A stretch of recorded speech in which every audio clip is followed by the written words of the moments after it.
को और फिर मैत्री संबंध परमात्मा ने कैसे निर्वाह किए चर्चा करें, सुनना चाहता हूं।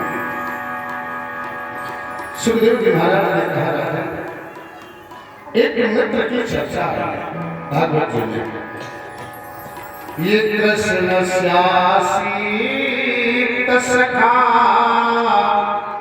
कश्चिद ब्राह्मणो ब्रह्मवित्तमा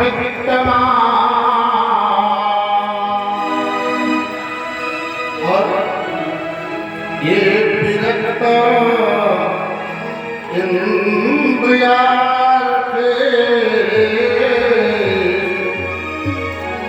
प्रशांतात्मा जितेन्द्रिया।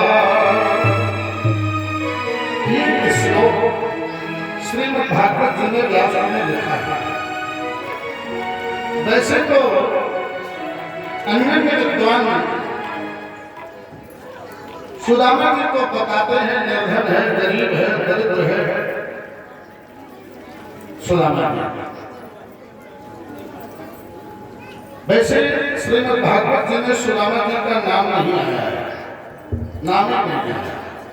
बड़ी छोटे थोड़े श्लोकों में एक अध्याय में सुदामा जी का चरित्र लिखा गया है, लेकिन बड़ा प्रधान चरित्र है, क्योंकि भगवान संसार में मित्र से बढ़ करके कोई नहीं होता है। मित्र के शरीर तो होते हैं, लेकिन स्वरूप वही होता है, आत्मा वही होती है। इसलिए परमात्मा के मित्र और परमात्मा में कोई भेद नहीं है। जो परमात्मा है वही परमात्मा का मित्र भी परमात्मा से कम नहीं है। इसलिए प्रधान चरित्र बन गया है। इसमें लोग कह देते हैं गरीब है, ब्राह्मण भीख मांगते थे सुदामा। देखो एक बात मैं तुम्हें बता दूं, ब्राह्मण भीख नहीं मांग सकता है। जिस दिन भीख ब्राह्मण मांगेगा उस दिन यह धरा धस जाएगी। केवल पुरुषोत्तम दास के द्वारा रचित कविताओं को विद्वानों ने प्रमाणित सिद्ध करके कथा मंच से बोल देते हैं। सुदामा जी ने कभी भी कहीं भी किसी से भी मांगा है ही नहीं, मांगते ही नहीं थे। सुदामा जी के जीवन में याचना है ही नहीं। लोग कह देते हैं भिक्षा मांगते थे। पहले तो ये समझ लें, जो लोग कहते हैं कि सुदामा गरीब है, निर्धन है, भगवान कृष्ण को द्वारिकाधीश कहते हैं और सुदामा जी को निर्धन कहते हैं। क्या ये सार्थक है? मित्र किसे कहते हैं? मित्र कहते हैं कि मित्र के दुख से मित्र दुखी हो जाए, मित्र के सुख में मित्र सुखी हो। यदि कृष्ण द्वारिकाधीश है, सुदामा मित्र है, तो सुदामा मित्र के सुख में सुखी हो। तो सुदामा भिखारी नहीं हो सकते, सुदामा गरीब नहीं हो सकते, निर्धन नहीं हो सकते। या तो कृष्ण भी निर्धन हो तो हम सुदामा को भी निर्धन मानेंगे, क्योंकि मित्र समत्व की भावना रखता है। दूसरी बात सखा है, स्पष्ट किया है। और जो सखा है कौन है? बोले ब्राह्मणो। व्यास जी ने इसी श्लोक में सब कुछ लिख लिया है। बोले जो भगवान कृष्ण का सखा है वो कौन है? बोले ब्राह्मण है। ब्राह्मण कहते किसे? ब्रह्म जाना सा ब्राह्मणा या ब्रह्म लीनम यशसा वही ब्राह्मणा। जो ब्रह्म को जान लेता है उसे ब्राह्मण कहते हैं। और जो ब्रह्म को जान लेता है उसके जीवन में दुख नहीं। क्यों? चूंकि स्पष्ट है जे जाने जे दे जनाई जानत तुम्हें तुम्हें हो जाए। जब उसको जानने वाला उसी का हो जाता है तो जो भगवान का होता है वो संसार का नहीं रहता है, जो संसार का रहता है वो भगवान का नहीं हो पाता है। और दुख कहाँ है? संसार में। तो जब जानत तुम्हें हो जाए, जब वही हो गया है, तदात्म हो गया है, संसार से जिसका कोई प्रयोजन नहीं रहा है, उसके जीवन में दुख कहाँ से आया? दूसरी बात, ब्राह्मण पर जब चिंतन किया तो ब्राह्मण खड़कर्मी होता है। 6 कर्म होते हैं ब्राह्मण के। कौन कौन? विद्या पढ़ना, विद्या पढ़ाना, दान लेना, दान देना, यज्ञ करना, यज्ञ करवाना, खड़कर्म चिकित्सा ब्राह्मणा। जो ये 6 कर्मों से उच्च होता है उसे ब्राह्मण कहते हैं। ब्राह्मण के 9 गुण होते हैं। 9 कौन कौन 9 गुण होते हैं? ऋजु, तपस्वी, संतोषी, क्षमा, अतृष्णा, जितेंद्री, दाता, ज्ञानी, दयालुश्च, ब्राह्मण नवगुणा श्रेष्ठा। ये 9 गुण है ब्राह्मण। 9 गुण में हम 9 गुणों का वर्णन नहीं करूंगा क्योंकि समय नहीं देना है। हम केवल एक गुण जो तीसरा है, ऋजु, तपस्वी, संतोषी। ब्राह्मण के गुणों में संतोषी है। अच्छा, एक बात चिंतन करें आप लोग, जिसके जीवन में संतोष आ जाए, क्या उसके जीवन में भी कोई दुख है? जहां संतोष आ जाता है वहां सारे दुख दूर हो जाते हैं। जब कामना रहित होता है व्यक्ति, तब उसके जीवन में संतोष आ जाता है। तो जहां कामना होगी दुख वहां है, और जो कामना रहित हो गया है उसके जीवन में किसी प्रकार का दुख नहीं है, क्योंकि संतोष है। तो जब संतोष है तो कोई दुख नहीं। लोग कहते हैं दुखी है। जब हमने ब्राह्मण के लक्षण देखे, लक्षणों पर चिंतन किया तो 10 ब्राह्मण के लक्षण प्राप्त हुए। क्षमा, दया, दमो, दानम, शौचम, सत्यम, मतृघृणा, विद्या, विज्ञान, मतित्व भेदक ब्राह्मण 10 लक्षण। ये 10 लक्षण है ब्राह्मण।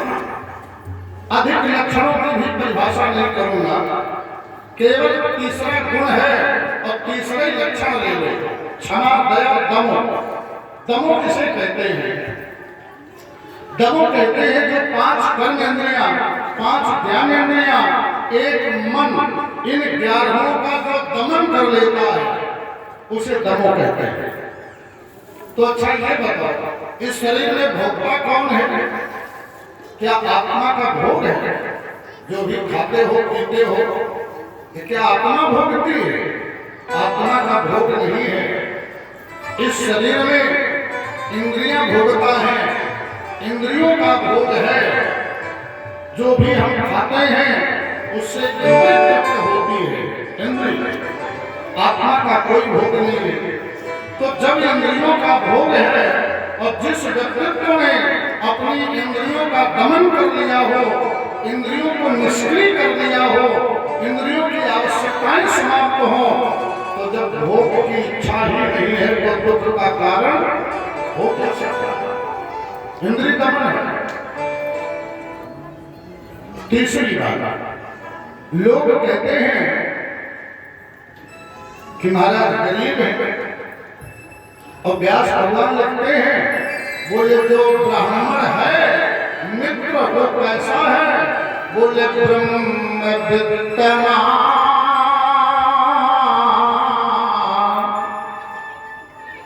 ऐसा मित्र है, ऐसा ब्राह्मण है जिसका ब्रह्म वित्त हो, वित्त माने धन, जिसका ब्रह्म धन हो, ऐसा मित्र है। एक बात चिंतन करें, जब कभी किसी भक्त को धनवान बनाता है वो ब्रह्म, वो परमात्मा, तो अपनी कहीं सुदूर दृष्टि डाल देता है। जरा सी दृष्टि डाला तो व्यक्ति धनवान हो गया। जिसका स्वयं ब्रह्म ही धन हो, स्वयं साक्षात ब्रह्म ही खजाना हो, उसके जीवन में अभाव। लोग कहते गरीब। व्यास भगवान ने लिखा कि ब्रह्म वित्त है, स्वयं साक्षात पर ब्रह्म परमात्मा जिसका धन हो, उसके जीवन में किस बात का कहाँ कष्ट। ब्रह्म वित्तमा इतना ही नहीं, बोले विरक्त इंद्रियार्थेषु, जो इंद्रियों से विरक्त हो, इंद्रियों से जिसका कोई भी प्रयोजन न हो, विरक्त इंद्रियार्थेषु प्रशांत आत्मा, जिसकी आत्मा शांत नहीं। व्याकरण में प्रा उपसर्ग है, अर्थात विशेष प्रकार का संबोधन है। जिसकी प्रशांत हो, विशेष प्रकार से जिसकी आत्मा शांत हो गई हो, ऐसे महाराज जितेंद्र इंद्रियों पर विजय प्राप्त करने वाले सखा हैं, मित्र हैं। तो उनका नाम दर्शन आया सुदामा। सुदामा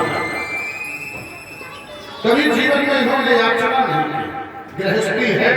आप लोग सोचेंगे कि ब्राह्मण हल भी नहीं जोतता है, ब्राह्मण कोई बिजनेस भी नहीं करते थे, तो इनकी गृहस्थी, इनका परिवार कैसे चलता था।